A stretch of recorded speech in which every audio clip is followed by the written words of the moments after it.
เดี๋ยวเขาไปอัปเดตเส้นทางอ่าจากจุดหลัก19นี่เขตบ้านดงบังนี่จักหน่อยก่อนพี่น้องเส้นทางที่ว่าเขาไปหาเขตบ้านดงบังนะติดตามและอัปเดตล่าสุดอีกทีหนึ่งก่อนเพราะว่าหลายมือแล้วมื่อที่ผ่านมาก็เลยมาอัปเดตให้ทุกท่านได้เบิ่งอีกทีหนึ่งพี่น้องเริ่มต้นอยู่ที่เขตบ้านนาล้อมนี่แหละแน่นอนละช่วงเขตบ้านนาล้อมนี่สำเร็จไปเรียบร้อยแล้วสำหรับทางคอนกรีตเนี่ยเนาะทางเทเปตงนี่ยังก็แต่มาอนามัยยังก็แต่มาทำความสะอาดมาอนามัยแล้วก็ตีเส้นจราจรเท่านั้นได้สำหรับเส้นทางเส้นเขตบ้านนาล้อมนี่นะก็เป็นก็สำเร็จทั้งสองเลนเลยเนาะสองฝั่งข้างเลยเดี๋ยวเขาจะติดตามและอัปเดตแล่นยาวๆไปอีกจักระยะหนึ่งจนฮอดบ้านดงบังไปเลยพี่น้องก็ว่าเพิ่นจะเฮ็ดสำเร็จฮอดหรือยังนะดูเขตบ้านดงบังอีกทีหนึ่งเพราะว่าตอนล่าสุดที่ข้าพเจ้าลงไปตอนนั้นก็ยังพันได้แล้วเทื่อรู้สึกว่าจะฮอดอยู่แค่เขตบ้านน้ำมนต์นะทางแบงมันน้ำมนต์แต่ว่ามาในมื้อนี้ติดตามอัปเดตล่าสุดอีกทีหนึ่งในช่วงกลางเดือนมิถุนายนปี2026อีกทีหนึ่งกับพี่น้องก็จะมีความคืบหน้าไปหลายสำหรับอีกทีหนึ่งส่วนเขตบ้านนาล้อมเจ้าเรียนในปัจจุบันนี้ก็ถือว่าเป็นการสำเร็จเรียบร้อยมาได้ทุนแล้วเด้รู้สึกว่าจะสำเร็จมาได้เป็นเดือนแล้วเด้สำหรับจุดนี้นี่แต่ว่าหากว่าท่านได้ทำความสะอาดแล้วก็ตีเส้นจราจรเท่านั้นเองจุดนี้ก็คงจากโรงงานหลายได้พี่น้องก็กำลังเปิดโตใหม่แต่ว่าเส้นทางเส้นนี้เสร็จสมบูรณ์แล้วนี่ความเจริญเส้นทางเส้นนี้นี่ก็ถือว่าจะบ่ธรรมดาอีกว่าทั่วไปห้างห้านหรือว่านักธุรกิจจะต้องเข้ามาลงทุนแล้วก็เฮ็ดกิจการภายในทางเส้นนี้อีกกับโบแมนง่ายคิดว่าน่าจะเจริญไปนับมืออีกคือกันเพราะว่าทางสะดวกสบายตลาดบ้านนาล้อมพี่น้องจุดเก่าจุดเดิมที่ข้าพเจ้าเคยอัปเดตเดินผ่านจุดนี้ตลอดแหละ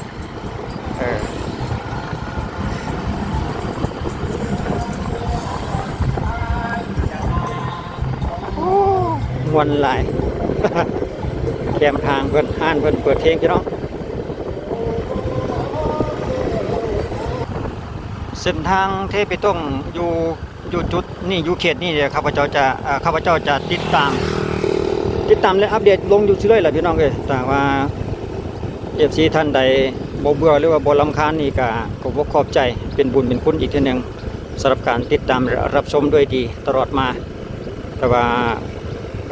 เพียงแค่ว่าข้าพเจ้าอยากอัปเดตให้ทุกท่านได้รู้คือกันนะว่าเพิ่นแล้วไปฮอดจุดใดจักสิหรือยังนะฮอดหลายฮอดน้อยเดี๋ยวคือจุดนี้ก็เพิ่นกำลังมัดเหล็กไว้เพื่อจะเทเพื่อให้มันเต็มนั่นเองเนาะอาจจะเป็นจุดสุดท้ายของจุดนี้นะเพิ่นกำลังรอจังหวะที่ว่าจะเอาปูนมาลงตอนนั้นเองมัดเหล็กไว้เรียบร้อยเพราะว่าช่วงนี้อาจจะมีปัญหาเรื่องฟ้าฝนแดดประมาณนั้นเนาะ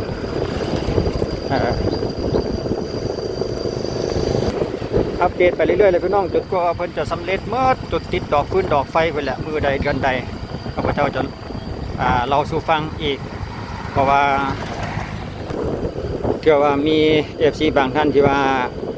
เคยได้มาแล้วก็บ่ได้มาเป็นเวลาโดนแบบนี้นะอยากรู้ความคืบหน้าของเส้นทางประมาณนั้นนะข้าพเจ้าก็เลย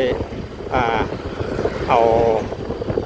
บรรยากาศมาให้เบิ่งไปแต่ละมือแต่ละเดือนประมาณนั้นแหละพี่น้องเอ้ยคือว่าท่านใดที่ว่าได้มาอยู่ประจำจังซี่เนี่ยก็บางเทื่อมันก็บ่แน่เนาะบางเทื่อมือ2มือเจ้าบ่ได้มาบางเทื่อเพิ่นเฮ็ดแล้วไปหลายประมาณนั้นหั่นนะก็จะได้ฮู้นํกันอีกทีนึงแต่มาถึงจุดนี้นี่แน่นอนว่าเต็มสองฝากข้างแล้วสำหรับจุดนี้นี่แต่บ่แน่ใจว่าเขตบ้านใดเนาะเดี๋ยวเบิ่งป้ายอีกทีนึงเนาะคิดว่าน่าจะเป็นเขตบ้านหนองบัวจุดนี้นี่เนาะออกจากบ้านนาล้อมมาก็จะเป็นบ้านหนองบัวคิดว่าน่าจะเป็นแบบนั้นก็สำเร็จไปสวยงามเลยแหละ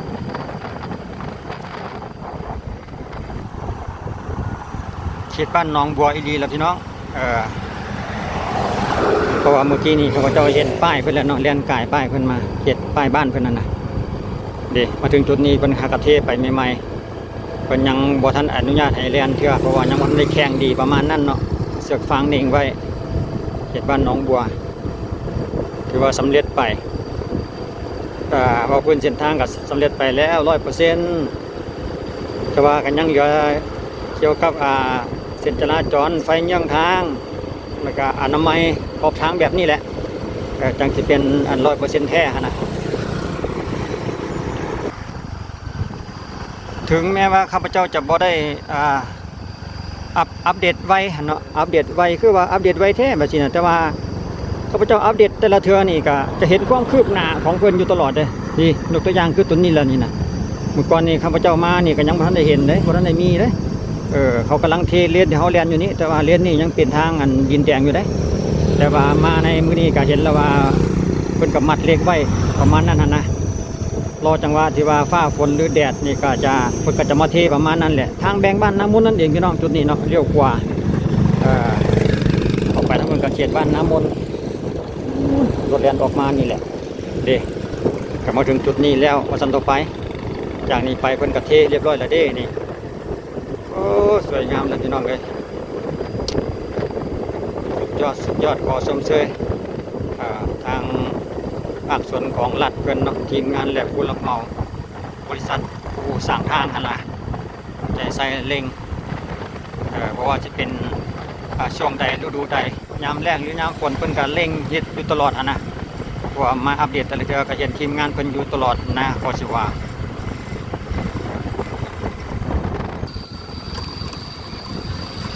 เชิบมาสุดอยู่จุดนี้เนาะมาจุดอยู่ที่เป็นครัวเขตบ้านนาสลานนั่นเองเด้จะเป็นครัวข้ามห้วยนี่ห้วยเพิ่นป้ายบ้านเพิ่นบ้านนาสลาจุดนี้เนี่ยอาจจะต้องคิดว่าน่าจะเฮ็ดตามหลังจุดที่ว่าเป็นห้วยเนาะเป็นครัวเนี่ยนะเพราะเพิ่นต้องได้วางแผนได้ดีๆสก่อนจังเฮ็ดนะมันก็บ่แม่นง่ายเนาะเฮ็ดขัวเฮ็ดอันนั้นข้ามห้วยนะต้องได้วางท่อเด้พอแต่กายห้วยมาหน่อยนึงก็เรียบร้อยแม่นบ่คักหลายพี่น้องสะดวกสบายบ่ว่าจะเป็นบ้านนาสราหรือบ้านดงปังพี่น้องกำขวากับดงปังเบื้องซ้ายนี่กับนาสราว่าซั่นต่อไปสลับทางด้านหน้าที่เฮาที่เรียนไปนี่แหละเดี๋ยวไปเบิ่งใกล้ๆอีกทีหนึ่งก่อน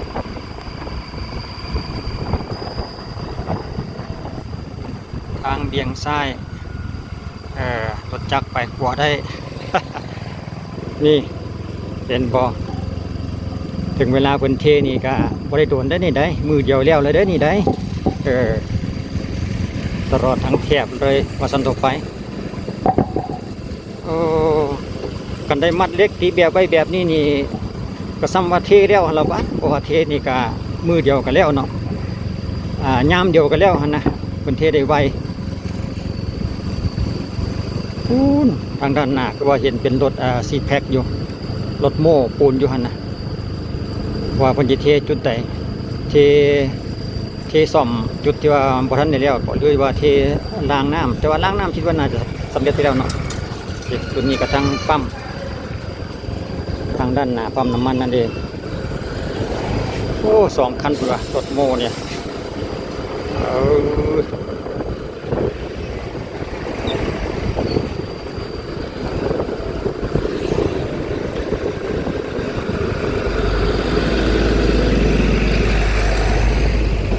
อันนั้นบ่เกี่ยวกันรถกู้เพิ่นมายิงปูนขึ้นอาคารเพิ่น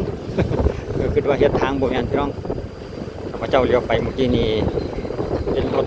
โม่ที่ว่าเพิ่นเอาปูนยิงใส่คานจะเทคานอาคารเงินเพิ่นบ่แม่นเกี่ยวกับทาง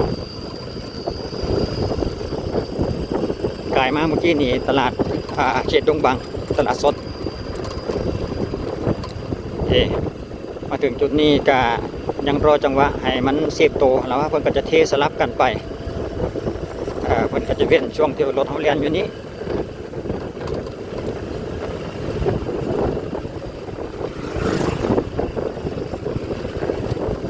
บ้านนาสนาเขตดงบังนี่จุดนี้เพิ่นก็เต็มแล้วเนี่ยสองฝาข้างเรียนเลยเรียบร้อยยาวตั้งแถบเลยมั้งนี่ไปได้บ่เนาะเฮานี่ทางข้างนี่ตัวเห็นห้อยเพิ่นรถเห็นห้อยรถเพิ่นแล่นอยู่ได้ล่ะได้อยู่เนาะก็เป็นช่วงสั้นๆที่น้องช่วงที่ว่าเป็นบ่ทันได้เทนะเพิ่นรอให้กำนันมันแข็งตัวแล้วเพิ่นก็จะอันนั้นประมาณนั้นนะ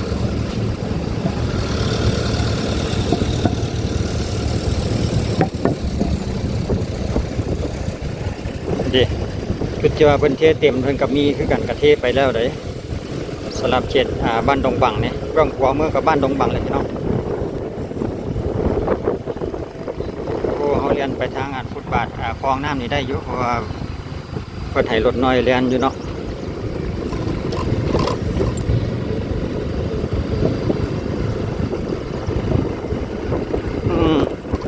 น้ำขังจุดนี้ก็คิดว่าน่าจะเตรียมเอาดินมาอัดแล้วก็เทอีกคือกันนี่โอ้มีบ่อนน้ำไป ก็คลองน้ำยังสูงเลยนี่เรียบร้อยเลยเขตบ้านดงบังเนี่ยถือว่า80-90%ก็ว่าได้แล้วเด้ยังเหลือแต่ช่วงเป็นตอนสั้นๆหน่อยๆอย่างเนาะเขตบ้านดงบัง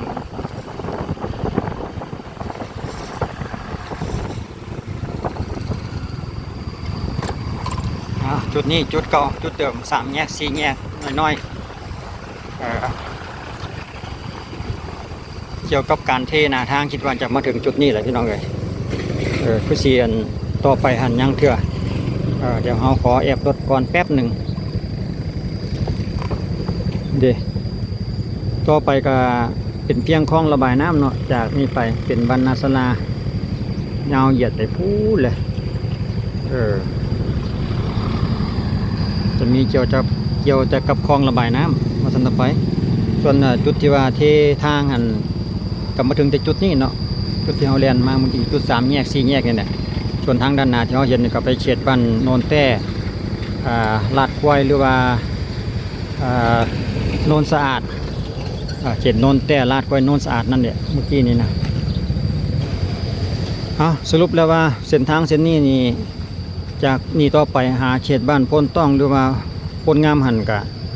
บรรทัดดอกคำหันนะก็จะมีแต่คลองระบายน้ำเนาะสำหรับเทนาทางก็จะมาถึงแต่จุดนี้คลิปวิดีโอเขาก็จบเพียงสำนี้สิพี่น้องเลยเพราะว่าจากนี้ต่อไปรอในช่วงที่ว่าเป็นเทหรือว่าเป็นมีเพิ่มเติมแล้วครับพระเจ้าจะติดตามและอัปเดตอีกทีหนึ่งในเวลาที่ว่ามีความคืบหน้าของเส้นทางเพื่อนนั้นนะแต่ว่ามาในมื้อนี้ก็หูแล้วว่ามาถึงจุดนี้เนาะสำหรับเทลัดยางเทไปตรงกันนะสำหรับคลิปนี้ก็ขอบใจที่ทุกท่านที่การติดตามและรับชมเอาไว้เจอกันในคลิปต่อไปสิเป็นเส้นทางใดนั้นอีกทีหนึ่งสำหรับคลิปนี้ขอบใจสบายดี